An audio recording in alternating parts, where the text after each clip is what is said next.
একটা সময় আন্তর্জাতিক পরমাণু বিশ্লেষকদের সামনে এক রহস্য ছিল ইসরায়েলের হাতে আসলে পারমাণবিক অস্ত্র আছে কি নেই।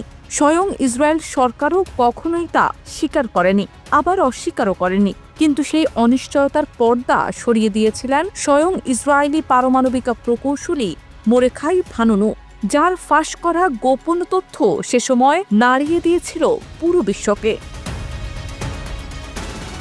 1986 সালের অক্টোবরে লন্ডনের সানডে টাইমস প্রকাশ করে এক বোমাবর্ষী প্রতিবেদন, revealed the secrets of Israel's nuclear Arsenal. এই প্রতিবেদনেই প্রথম জানাজানি হয় ইসরায়েল গোপনে বিশ্বের ষষ্ঠ পারমাণবিক শক্তিধর রাষ্ট্রে পরিণত হয়েছে এবং তাদের মজুতে আছে অন্তত 200টি পারমাণবিক অস্ত্র।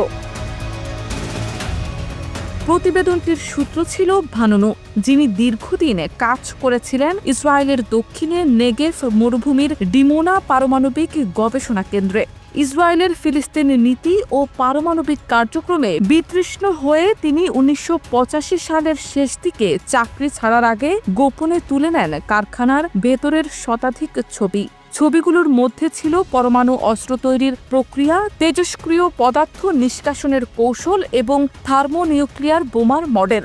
এসব নিয়েই তিনি পাড়ি জমান সুদূর লন্ডনে সানডে টাইমসের ইনভেস্টিগেটিভ জার্নালিস্ট পিটার হাউনামের সঙ্গে দেখা করেন ভানুনু। তাকে লন্ডনের বাইরে একটি হোটেলে রাখা হয়। সেখান থেকেই প্রতিবেদন তৈরির কাজ চলছিল। কিন্তু এক পর্যায়ে ঘটনা মোড় নেয় অন্যদিকে।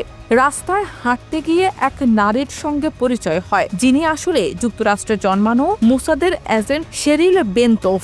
হানি ট্র্যাপের শিকার হয়ে ভানুনু তার সঙ্গে রোমে বেড়াতে যান। সেখানেই তাকে অজ্ঞান করে অপহরণ করে ইসরায়েল ফেরত নিয়ে যায় মোসাদ। ইসরায়েলে ফিরে ভানুনুর বিরুদ্ধে গুপ্তচর বৃত্তি ও বিশ্বাসঘাতকতার মামলা চলে। 18 বছরের কারাদণ্ড হয় তার। অধিকাংশ সময় কাটে নিঃসঙ্গ কারাবাসে। 2004 সালের 21 এপ্রিল তিনি মুক্তি পান, তবে দেশের বাইরে যাওয়ার অনুমতি আর কোনোদিন পাননি। এরপরও শর্তভঙ্গের অভিযোগে একাধিকবার তাকে আবারও জেলে যেতে হয়। ভানুনু তার কর্মকাণ্ডকে কখনো বিশ্বাসঘাতকতা বলেননি, বরং তার মতে তিনি শুধু বিশ্বকে জানাতে চেয়েছেন আসলে কি চলছে এক রাষ্ট্রের অন্ধকার গোপন প্রেক্ষাপটে। তার ভাষায়, আমি বলিনি ইসরায়েলকে ধ্বংস করতে হবে, বলেছি ডিমোনা ধ্বংস হোক, বাকিটা সিদ্ধান্ত অন্যদের।